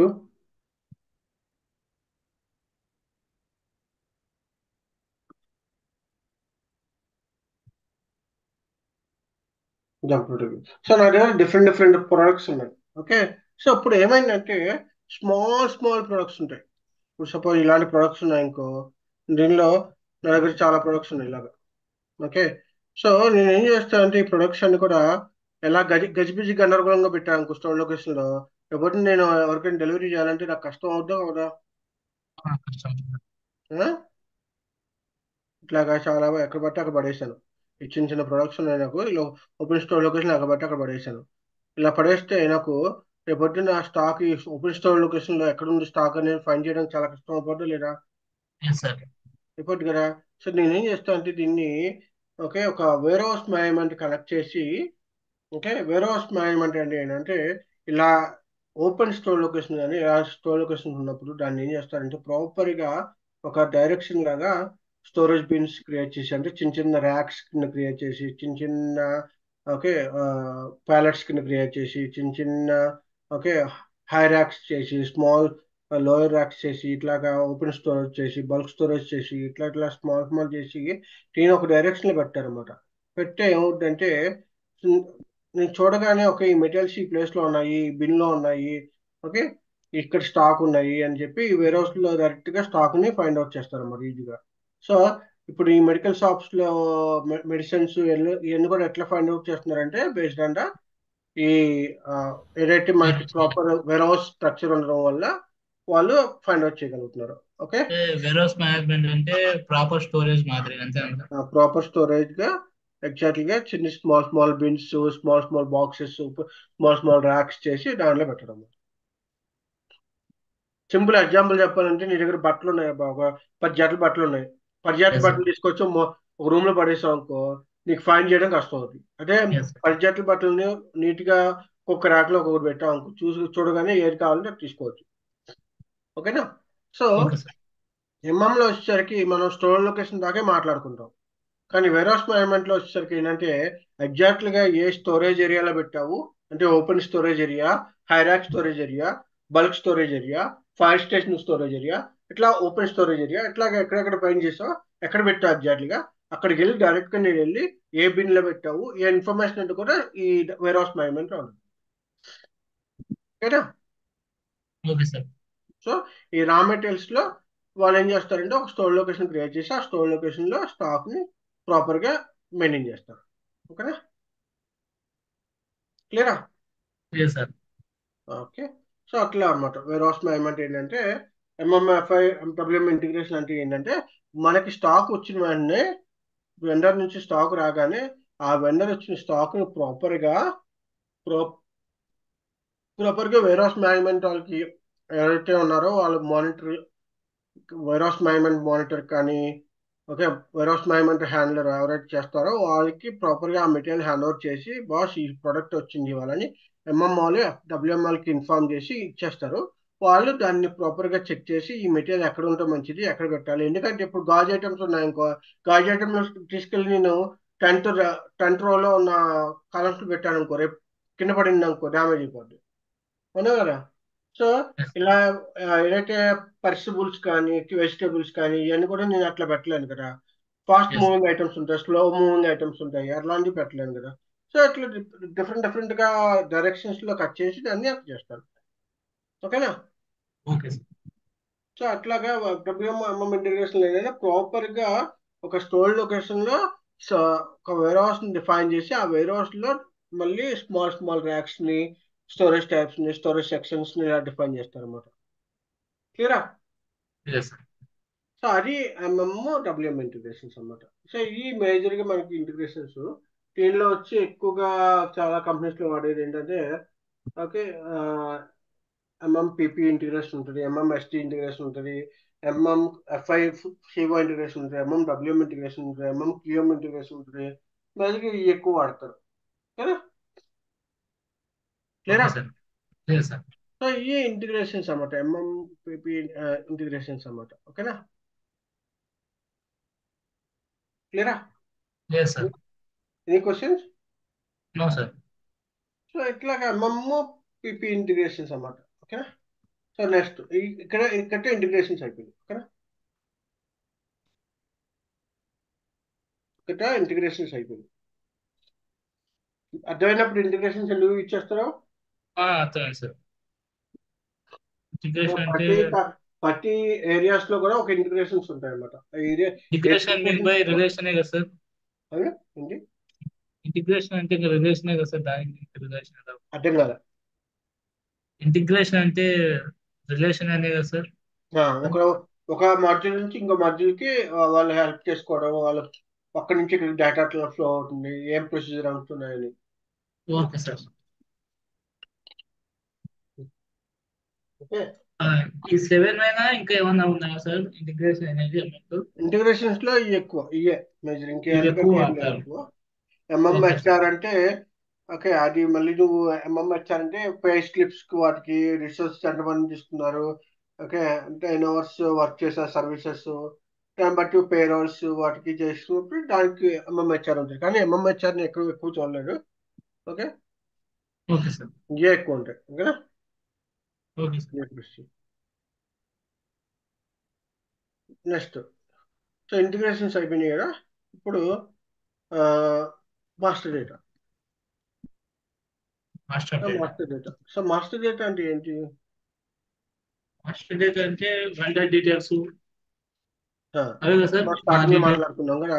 ఇది ఏంటంటే వన్ టైం రికార్డ్ అన్నమాట. వన్ టైం రికార్డ్ మనం మన ప్రొసీజర్ అంటే మనం ట్రాన్సాక్షన్స్ యూజ్ చేయడానికి, అంటే ఏంటి, పిఓ క్రియేట్ చేయడం కానీ, పిఆర్ క్రియేట్ చేయడం కానీ, GR, invoice, production order, sales order, customer, ఇవన్నీ కూడా ప్రొసీజర్స్ రన్ చేయడానికి ఏదైతే మనకి ఒక డేటా కావాల్సి వస్తుందో డిఫాల్ట్ గా కొన్ని డేటాని మనం ముందే క్రియేట్ చేసుకుని పెట్టుకుంటే దాని రిఫరెన్స్ కింద తీసుకుని మనం చేసుకోవచ్చు. ఓకే, సో దాన్ని మాస్టర్ డేటా అంటారు. ఓకే, సో ఇప్పుడు మాస్టర్ డేటా అంటే ఏంటి? ఇప్పుడు మనకి ఏం ఇన్ఫర్మేషన్ కావాలి? జనరల్ గా మెటీరియల్ కావాలి. మెటీరియల్ అంటే ఏంటి? ఒక ప్రోడక్ట్ ఉందనుకో, ఆ ప్రోడక్ట్ కి డిస్క్రిప్షన్ ఉంటుంది. అంటే ఏంటి, ఇప్పుడు నా దగ్గర రైస్ ఉందనుకో, రైస్ ఏంటి? Sona Masuri rice, Sona Masuri polished rice, Sona Masuri polished rice with ఎన్ని కేజీస్ కౌంట్ చేస్తావా, లీటర్స్ కౌంట్ చేస్తావా, లేకపోతే బ్యాగ్స్ కౌంట్ చేస్తావా, లేకపోతే టన్స్ క్యాలిక్యులేట్ చేస్తావా, ఎట్లా క్యాలిక్యులేట్ చేస్తావు? అది ఏ కేటగిరీకి సంబంధించింది? ఓకే, దానికి ఫినాన్షియల్ ఇంపాక్ట్స్ ఏమైనా ఉన్నాయా లేవా? దానికి ఎవరు బయ్యర్ అంటే మన ఎంఎం నుంచి ఎవరు కొంటారు ఎక్కువ? అంటే ప్రతి ప్రొడక్ట్ కి ఒకడు ఉంటాడు కదా జనరల్ గా. ఇప్పుడు ఆయిల్ సంబంధించిన వాడు ఒకడు కొంటూ ఉంటాడు, ఒక గ్రూప్ కొంటూ ఉంటది. ఫైర్ కి సంబంధించిన ఒక గ్రూప్ కొంటూ ఉంటది. అలా రా మెటీరియల్ సంబంధించిన ఒక గ్రూప్ కొంటూ ఉంటారు. అట్లాగా బయర్ గ్రూప్స్ అన్నమాట. బయర్ గ్రూప్ ఎవరు? ఓకే, దాని కండిషన్స్ ఏమైనా ఉన్నాయా, దాని ట్యాక్సెస్ ఏమైనా ఉన్నాయా, ఏమన్నా గవర్నమెంట్ నుంచి మనకి సబ్సిడీ వస్తుందా, ట్యాక్స్, జీరో ఎక్సెంప్షన్, ఓకే, అవన్నీ కూడా. మళ్ళీ క్వాలిటీ చెకప్ కావాలా ఈ ప్రొడక్ట్ వద్దా, ఎక్కడ ఏ స్టోర్ లొకేషన్ లో పెట్టాలనుకుంటున్నావు, ఏదైనా వేర్ హౌస్ మేనేజ్మెంట్ కంపల్సరీగా లేదా, వేర్ హౌస్ మేనేజ్మెంట్ అంటే ఏ స్టోరేజ్ టైప్ లో పెట్టాలనుకుంటున్నావు, ఏ బిన్స్ లో పెట్టాలనుకుంటున్నావు, ఎగ్జాక్ట్లీ ఏరియాలో పెట్టాలనుకుంటున్నావు, ఇవన్నీ కూడా ఇన్ఫర్మేషన్ ముందే డిఫైన్ చేసుకుంటే మనకి ట్రాన్సాక్షన్ చేసేటప్పుడు ఆ ప్రొసీజర్ అంటే ఈజీగా అయిపోద్ది. లేదనుకో పిఆర్ క్రియేట్ మన చేయడం ఈజీ అవుతుంది సార్. పిఆర్ క్రియేట్ చేయడానికి ఈజీ అవుతారండి. పిఓ ఏదైనా ఏ ట్రాన్సాక్షన్స్ అన్నా డైలీ ఆపరేషన్ షేర్ చేయడానికైనా సరే ఈ మాస్టర్ డేటా ఉపయోగపడుద్ది. సో మనకి మెటీరియల్ మేనేజ్మెంట్ లో మాస్టర్ డేటాస్ ఏమున్నాయంటే మెటీరియల్ మాస్టర్ రికార్డ్ ఉంది. మెటీరియల్ మాస్టర్ రికార్డ్ అంటే ఏంటి? మనం ఒక ప్రోడక్ట్ కొనాలి అనుకున్నప్పుడు దానికి సంబంధించిన ఇన్ఫర్మేషన్ ఎందుకంటే స్టోర్ చేసాం అన్నమాట. అదే మనం ఒక మెటీరియల్ అమ్మాలనుకుంటే దానికి సంబంధించిన ఇన్ఫర్మేషన్ అయితే స్టోర్ చేస్తాం. ఓకే, అట్లా అన్నమాట. ఓకే, మెటీరియల్ మాస్టర్ సంబంధించింది. కాబట్టి vendor master. Vendor master record అంటే ఏంటి? సప్లయర్ అన్నమాట. Supplier when- information.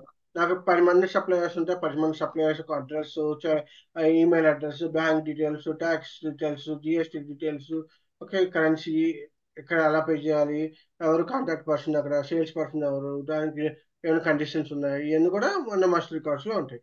ఈ one okay master sir. Record ఉంటే ఏంటంటే నేను డైరెక్ట్ గా ఆ సప్లయర్ యొక్క కోడ్ ని రిఫరెన్స్ గా తీసుకుని నేను డైరెక్ట్ గా పిఓ చేయగలను. ఇన్ కేసు ఇప్పుడు ఓకే. నాకు ఆ ఇన్ఫర్మేషన్ లేదనుకో, మాన్యువల్ గా నేను ఎక్కడ ఉంటాడు, ఏ ఊర్లో ఉంటాడు, ఏ ఫోన్ నంబరు, ఏంటి అడ్రస్, ఇవన్నీ మళ్ళీ ఎప్పటికప్పుడు ఫైండ్ అవుట్ చేయాలంటే కష్టం. సో అది ఒక స్టోర్ చేసుకుంటే ఆ డేటా అంతా కూడా స్టోర్ అయిపోతుంది. ఓకేనా. Okay sir. అట్లాగా పర్చేసింగ్ ఇన్ఫో రికార్డ్ అని ఒక ఇన్ఫో రికార్డ్. ఇది ఇదేంటంటే ఈ సప్లయర్ అంటే సప్లయర్ అంటే వెండర్ ఉన్నాడు కదా, vendor plus material. Okay, vendor, ఈ సప్లయర్ ఇన్ఫర్మేషన్ అంటే ఏంటి? ఈ మెటీరియల్ చాలా మంది సప్లయర్స్ సప్లై చేస్తారు. అవునా. ఒక సప్లైర్ మెటీరియల్ అంటే ఉందనుకో, వెండర్ అన్ని ఒకటే కదా సార్? ఇప్పుడు వెండర్ అయినా సప్లయర్ అయినా ఒకటి కదా. సో ఇప్పుడు నేను మరి రైస్ బ్యాగ్ కొనాలనుకున్నాను. యా, చెప్పు. మళ్ళీ వెండర్ మాస్టర్ డేటాలో ఆల్రెడీ ఉంటాయి కదా సప్లైర్ డీటెయిల్స్. ఉన్నాయి, మళ్ళీ అదే పర్చేజ్ చెప్తున్నా ఉండు. ఇన్ఫర్మేషన్. ఇప్పుడు సప్లయర్ ఇన్ఫర్మేషన్ అంటే నీకు సప్లయర్ సంబంధించిన ఇన్ఫర్మేషన్ ఉంది, మెటీరియల్ అంటే మెటీరియల్ సంబంధించిన ఇన్ఫర్మేషన్ ఉంది. ఇప్పుడు నేను రైస్ బ్యాగ్ కొనాలనుకుంటున్నా. రైస్ బ్యాగ్ కొనాలంటే నా దగ్గర వెండర్ 1 ఉన్నాడు, ఓకే, వెండర్ 2 ఉన్నాడు. ఓకే, వెండర్ 3 ఉన్నాడు, వెండర్ 4 ఉన్నాడు. ఓకే, ఈ నలుగురు వెండర్స్ కూడా నాకు రైస్ బ్యాగ్ ని సప్లై చేస్తున్నారు. ఓకే, రైస్ బ్యాగ్ ని సప్లై చేస్తున్నారు. ఇప్పుడు నేను ఎవరి దగ్గర కొనాలి? నేను ఎంటర్ప్రైజ్ నాకేం తెలుసు? ఏమైనా కండిషన్స్ ఉన్నాయా? ట్రాన్స్పోర్టేషన్ ఉందా? తెలియదు కదా నాకు. సార్. ఓకే, ఇప్పుడు నేను వెండర్ వన్ దగ్గర నుంచి ఇదే రైస్ బ్యాగ్ 25 kgs బ్యాగ్ తీసుకుంటే నాకు వాడు ఏం చెప్పాడంటే 1500 ఇస్తా అని చెప్పాడు. ఓకే, ఇదే అమౌంట్ ఇదే నేను చూసుకుంటే నాకు ఇక్కడ 25 kgs వీడేం చెప్పాడంటే 2000 రూపీస్ అవుతుంది అని చెప్పాడు. ఓకే, అలాగే ఇక్కడ ఏం చెప్పాడంటే 17,000 అని చెప్పాడు, 1700 అని చెప్పాడు. ఓకే, అట్లాగా ఒక్కొక్క వెండర్ ఒక్కొక్క కాస్ట్ ఉంటాడు, ఒక్కొక్క కండిషన్స్ ఉంటాయి, ఒక్కొక్క ప్రైస్ ఉంటుంది, ఒక్కొక్క ట్యాక్స్ ఉంటుంది. ఓకే, అవును కదా? Yes sir. సో అట్లాంటప్పుడు ఎట్లాగని ఆ ఇన్ఫర్మేషన్ మనం ఈ పర్చేసింగ్ ఇన్ఫర్ కార్డులో పెట్టామన్నమాట. సో ఈ రైస్ బ్యాగ్ ఈ వెండర్ వన్ దగ్గర నుంచుకుంటే 1500. సో no extra cost, no freight charges. Okay, ఇక్కడ కొంటే ఏంటంటే నాకు ఎక్స్ట్రా డిస్కౌంట్ వచ్చింది, 10% డిస్కౌంట్ వచ్చింది. ఓకే, అట్లాగే ఇక్కడ కొన్నా ఇంకో నాకు. ఓకే, మీరు ఏం చేశారంటే ఎక్స్ట్రాగా ఒక 10% ఫ్రైట్ కాస్ట్ చేశాడు. సో ఇట్లాగా ఒక్కొక్కరికి ఒక్కొక్క కండిషన్స్ ఉంటాయి అవునా? సో ఈ ప్రొడక్ట్ మెటీరియల్ వెండర్ ఈ రెండు కాంబినేషన్స్ లో ఆ ప్లాంట్ కి కానీ ఆ పర్చేసింగ్ ఆర్గనైజేషన్ కానీ, అంటే పర్చేసింగ్ ఆర్గనైజేషన్ అంటే ఏంటంటే ఈ పర్చేసింగ్ ఆర్గనైజేషన్ పీపుల్ ఏం చేస్తారంటే ఒక ఆర్గనైజింగ్ గా ఉండి, అంటే ఒక 10 మంది 15 మంది గ్రూప్ కింద ఉంటే ఆ గ్రూప్ పీపుల్ ఏం చేస్తారంటే ఈ నెగోసియేషన్స్, అంటే సప్లయర్స్ తో నెగోసియేషన్ చేయడము, సప్లయర్ కండిషన్స్ తెలుసుకోవడం, సప్లయర్ యొక్క ఇన్ఫర్మేషన్ అంటే తెలుసుకోవడం ఇవన్నీ చేస్తారు. ఆ పర్చేసింగ్ ఆర్గనైజేషన్ లో ఈ వెండరు ఈ సప్లయర్ మెటీరియల్ యొక్క కాంబినేషన్ లో ఈ ప్రైజెస్ ఎంత ఉన్నాయి, ఈ ఇన్ఫర్మేషన్ కండిషన్స్ అన్ని మీరు కూడా మెయింటైన్ చేస్తారు. ఇప్పుడు వీడు ఉన్నాడు అనుకో, వీడు ఏం చెప్పాడు? వెండర్ వన్ నాడు ఏమన్నాడంటే నేను ఆల్వేస్ బ్యాగ్స్ లోనే సప్లై చేస్తా అన్నాడు. ఓకే, వెండర్ టూ వాడు ఏం చేశాడు? నేను బ్యాగ్స్ లో కానీ నేను నా దగ్గర ప్యాకెట్స్ ఉంటాయి, ప్యాకెట్స్ లో సప్లై చేస్తా అంటాడు. ఈ థర్డ్ వాడు ఏమన్నాడు? నా దగ్గర బ్యాగ్స్ ఉండవు, ప్యాక్స్ ఉండవు, నా దగ్గర బాక్సెస్ ఉంటాయి, బాక్సెస్ లోనే సప్లై చేస్తా అంటాడు. ఇలా కాదు రాబోయే, నా దగ్గర ఇలా చిన్న చిన్న బ్యాగ్స్ ఉండవు, నా దగ్గర అంతా కూడా క్వాంటాస్ లో ఉంటాయి అంటారు. ఓకే, ఓకే, ఒక క్వింటాల్ బ్యాగ్స్ తో ఉంటాయని చెప్పాడు. సో అట్లాగా ఎవరికి వచ్చిన వాడు చెప్తూ ఉంటాడు. సో ఆ ఇన్ఫర్మేషన్ ఎక్కడ వస్తుంది మనకి? ఎప్పటికప్పుడు తెచ్చుకోవాలి కదా. ఆ ఇన్ఫర్మేషన్ అంతా కూడా నేను పర్చేజ్ ఇన్ఫర్ కార్డులో మెయింటైన్ చేస్తాను. అర్థమైందా? ఓకే, సో అది purchasing info record. Okay, so plant to plant separate ఉండొచ్చు, purchase organization to purchase organization separate ఉండదు. ఓకే, నెక్స్ట్ ఫోర్త్ వన్ వచ్చి సోర్స్ లిస్ట్ అన్నమాట. సోర్స్ లిస్ట్ అంటే list of the suppliers, list of suppliers ని నేను suppliers against the product. Okay, under plant. ఈ plant లో ఈ ప్రొడక్ట్ ని సప్లై చేసేవాడు ఎంతమంది సప్లయర్స్ ఉన్నారో ఆ లిస్ట్ అంతా నేను ప్రిపేర్ చేసుకుంటా. అది సోర్స్ లిస్ట్ లో ఉంటుంది అన్నమాట. ఓకేనా? ఇది ఓకే సార్. ఒక్కదానికైనా ఉపయోగం అంటే కాదు. నేనేం చేయొచ్చు అంటే బ్లాక్ చేయొచ్చు సప్లయర్ ని, లేకపోతే రెగ్యులర్ అంటే ఫిక్స్డ్ సప్లయర్ అన్నమాట. ఇదే నాకు రెగ్యులర్ ఇదే సప్లై చేయాలి అని ఫిక్స్డ్ సప్లై చేయగలను. ఓకే, పర్టికులర్ పీరియడ్ లో నేను డిఫైన్ చేసుకోవాలి. పర్టికులర్ పీరియడ్ లో ఇది వ్యాలిడ్, ఇది వ్యాలిడ్ అని చెప్పి ఒక పర్టికులర్ పీరియడ్ అంటే నెక్స్ట్ 1 మంత్ ఈ సప్లై చేస్తాడు, నెక్స్ట్ 2 మంత్స్ ఈ సప్లై చేస్తాడు, అట్లాగా నేను చేసుకోవచ్చు అనమాట. ఓకే, దాని ప్రకారం ఇంకేమైనా అగ్రిమెంట్స్ ఉంటే అగ్రిమెంట్స్ ని డిఫైన్ చేసుకుంటాను ఇక్కడ. ఓకే, అగ్రిమెంట్స్ నేను అప్డేట్ చేస్తాను. సో సోర్స్ లిస్ట్ బేసికల్గా ఏంటంటే it just information about the supplier and against this product in the plant. Okay, okay sir. Okay, so పైదానికి కిందానికి తేడా ఉంది. ఇక్కడ నీకు తెలియదు ఎంతమంది సప్లయర్స్ ఉన్నది, ఒక్కొక్క సప్లయర్కి ఒక్కొక్క పర్చేజ్ ఇన్ఫర్ కార్డ్ క్రియేట్ చేస్తున్నాం. కానీ ఇక్కడ నేనేం చేస్తున్నాను అంటే ఈ సోర్స్ లిస్ట్ లో ఒక మెటీరియల్ కి ఎంతమంది లిస్ట్ ఉంటుందో ఒకే చోట చూపిస్తున్నాను నేను. ఒక 10 మంది వెండర్స్ ఉంటే 10 మంది వెండర్స్ ఇక్కడ చూపిస్తున్నాను నేను. ఓకేనా? Okay sir. సో అట్లా సోర్స్ లిస్ట్ అన్నమాట. ఓకే, నెక్స్ట్ నెక్స్ట్ వచ్చి కోటా అరేంజ్మెంట్. కోటా అరేంజ్మెంట్ అంటే ఏంటంటే డివైడ్ చేస్తారు. ఇప్పుడు నా దగ్గర లంసమ్ రిక్వైర్మెంట్ ఉంటే ఆ లంసమ్ రిక్వైర్మెంట్ లో ఓకే ఒక్క సప్లయర్ నేను define lump sum. Okay. So lump sum quantity requirement ఉన్నప్పుడు ఏంటంటే ఒక సప్లయర్ అంత అమౌంట్ ని వాడు సప్లై చేయలేడు. సో అప్పుడు నేను ఏం చేస్తాను, ముగ్గురు నలుగురు ఉన్నారు నా దగ్గర సప్లయర్స్. వాడిని ఏం చేస్తానంటే కోటాగా డివైడ్ చేస్తా. సో ఇది 30% కోటా ఇస్తా, ఇది 20% కోటా ఇస్తా, ఇది 50% కోటా ఇస్తా. అట్లాగా ఆ నాకున్న రిక్వైర్మెంట్ ని ఇట్లా డివైడ్ చేసి కోటాస్ కింద వాళ్ళకి ఆర్డర్స్ రైట్ చేస్తా. ఓకేనా? Okay sir. ప్రియారిటీ వైజ్ గా కానీ కోటాస్ వైజ్ గా కానీ డిఫైన్ చేసుకుని పెట్టుకోవచ్చు. ఓకేనా? ఇది అంత ఇంపార్టెంట్ కాదు, కోటా అరేంజ్మెంట్ ఎక్కువ మందికి ఇచ్చారు, బట్ ఎక్కడో ఒకసారి యూజ్ చేస్తుంది. మోస్ట్లీ రెగ్యులర్ వెండర్స్ ఉంటారు కాబట్టి అలా ఉండరు. ఓకేనా? ఇది కాకుండా మన కండిషన్ రికార్డ్స్ ఉంటాయి. ఓకే. కండిషన్ రికార్డ్స్ అంటే ప్రైజ్ ఇన్ఫర్మేషన్ అనమాట. Price information. Okay. So price information maintain చేస్తామన్నమాట. అంటే రెగ్యులర్ గా ప్రైజెస్ మారుతుంటాయి మెటీరియల్స్. ఇప్పుడు ఒక గోల్డ్ నాకు గోల్డ్ రెగ్యులర్ గా ప్రైజ్ మారుతూ ఉంటుంది. Yes sir. Okay. Everyday price మారుతూ ఉంటుంది. అలాగే సిల్వర్ ప్రైజ్ మారుతూ ఉంటుంది. అలాగే నెల నెల మారే ఉంటాయి, 15 డేస్ మారే ఉంటాయి, 1 ఇయర్ మారే ఉంటాయి. ఇక్కడ ఏం చేస్తానంటే కండిషన్ రికార్డ్స్ లో ఇట్లా ఇండివిజువల్ రికార్డ్కి వెళ్ళి మార్చడం కష్టం కాబట్టి ఎట్ ఏ టైం నేను కండిషన్ రికార్డ్స్ ని మల్టిపుల్ కండిషన్ రికార్డ్స్ ని ఒకేసారి మార్చుతాను అనమాట. అంటే ఏంటి, ఒక మెటీరియల్ కి నాకు 15 ప్లాన్స్ ఉంటే 15 ప్లాన్స్ కి అగెన్స్ట్ గా ఆ మెటీరియల్ కి ఎంత ప్రైస్ అనేది నేను చేంజ్ చేస్తాను. లేకపోతే నాకు ఒక మెటీరియల్ ఉందనుకో, 100 సప్లయర్స్ ఉన్నారనుకో, 100 సప్లయర్ అగెన్స్ట్ గా ఎంత ప్రైస్ ఉన్నాయో నేను మెన్యూ చేస్తాను. సో దాన్ని కండిషన్ రికార్డ్స్ లో మెన్యూ చేస్తాను. ఓకేనా? క్లియరా? క్లియరా నీ క్వశ్చన్? Clear sir. సో ఇవి మనకి మాస్టర్ డేటాస్ అన్నమాట. ఓకే. So okay sir. జనరల్గా ఏంటంటే మనం ఎట్లా డివైడ్ చేస్తాం అంటే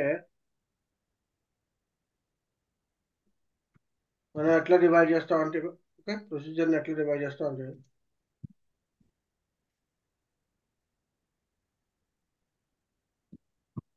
ఓకే. సో మన దగ్గర ఉన్న ప్రొసీజర్స్ ని డివైడ్ చేసేది ఎట్లా అంటే master data, okay, transaction data, then configuration data. Okay. So transaction data అంటే ఏంటి, కాన్ఫిగరేషన్ డేటా అంటే ఏంటి? మాస్టర్ డేటా మనం మాట్లాడుకున్నప్పుడే.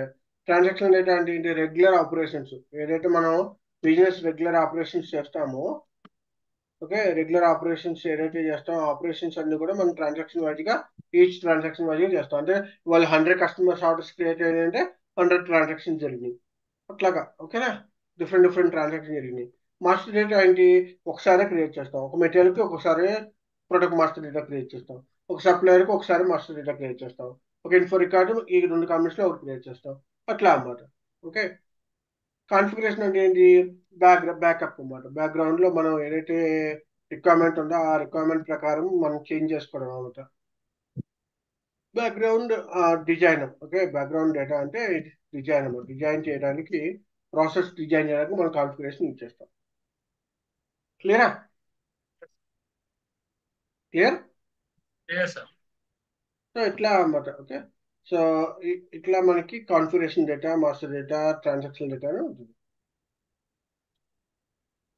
సో ఇది మన జనరల్ గా ఇంట్రొడక్షన్, మెటీరియల్ మేనేజ్మెంట్ సంబంధించిన ఇంట్రొడక్షన్ ఇది. ఓకే. సో దీని కాకుండా మనకి ఇంకేముంటాయంటే అవుట్లైన్ అగ్రిమెంట్స్ అని ఉంటాయి. అవుట్లైన్ అగ్రిమెంట్స్ గురించి చెప్పుకున్నాం కదా మనం. సో అవుట్లైన్ అగ్రిమెంట్స్ లో ఏముంటాయి మనకి, కాంట్రాక్ట్స్ ఉంటాయి. కాంట్రాక్ట్ ఇంకేముంటాయి, స్కెడ్యూలింగ్ అగ్రిమెంట్స్ ఉంటాయి. ఇది ఆల్రెడీ మనం చెప్పుకున్నాం, గుర్తుకుంటే చెప్పు. కాంట్రాక్ట్ అంటే ఏంటి, క్వాంటిటీ కాంట్రాక్ట్ ఉండొచ్చు, వాల్యూ కాంట్రాక్ట్ ఉండొచ్చు. క్వాంటిటీ కాంట్రాక్ట్ అంటే ఏంటి, నేను 1 ఇయర్ కి ఇంత క్వాంటిటీ ఇంత లంచం క్వాంటిటీ కొంటానని చెప్పి క్వాంటిటీ కాంట్రాక్ట్ రాసుకుని దానికి ప్రైస్ ని ముందే డిసైడ్ చేస్తారు. లేకపోతే వాల్యూ కాంట్రాక్ట్ అంటే నెక్స్ట్ 1 ఇయర్ లో నేను నీ దగ్గర 2 lakhs పెట్టి ప్రొడక్ట్స్ కొంటాను, 2 lakhs వాల్యూ ప్రొడక్ట్స్ కొంటానని చెప్పి కాంట్రాక్ట్స్ రాసుకుంటారు. అట్లాగా. ఇక్కడ స్కెడ్యూలింగ్ అగ్రిమెంట్ ఏంటి, ప్రీ డిఫైన్డ్ స్కెడ్యూల్స్ అన్నమాట. ప్రీ డిఫైన్డ్ స్కెడ్యూల్స్ అంటే నాకు పలానా డేట్ లో పలానా ప్రొడక్ట్ కావాలి, ఇంత ప్రొడక్ట్ ఇంత స్టాక్ కావాలని చెప్పి ముందే చెప్పేస్తున్నాం అన్నమాట.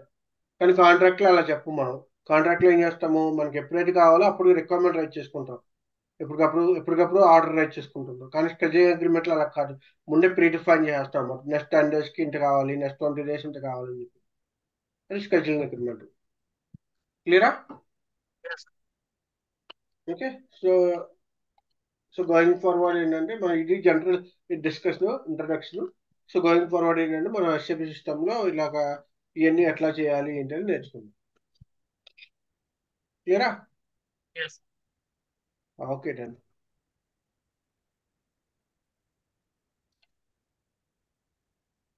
ఎక్కడైనా సర్వర్ దొరికితే ఈసీసీ సర్వర్ తీసుకో. ఓకే. సార్ ఎక్కడైనా సర్వర్ దొరికితే ఈసీసీ సర్వర్ తీసుకో. ఈసీసీ 6.0 ఏదైనా తీసుకో పర్లేదు, ఏ సర్వర్ అయినా తీసుకో పర్లేదు. ఓకే. హానా వద్దా సార్? హానా ఇప్పుడు ముందు ఈసీసీ నేర్చుకుందని తర్వాత హానా తీసుకుందాం. హానా కాస్ట్ ఎక్కువ నీకు. ఓకే. ఈసీసీ ఒక 1 month తీసుకోనా? ఒక 3 months తీసుకో. 3 months sir? Okay sir. 3 months చొప్పున ఉంటుంది. 3 months కి 500 లేకపోతే 700 అంటే చార్జ్ చేస్తాం. Okay sir. ఓకే. అది ఆ 3 months అయిపోయిన తర్వాత 2 months అయిపోయిన తర్వాత నువ్వు హానా తీసుకుందాం. Okay sir. ఓకేనా? Okay sir. Okay sir 1 minute sir. చెప్పు.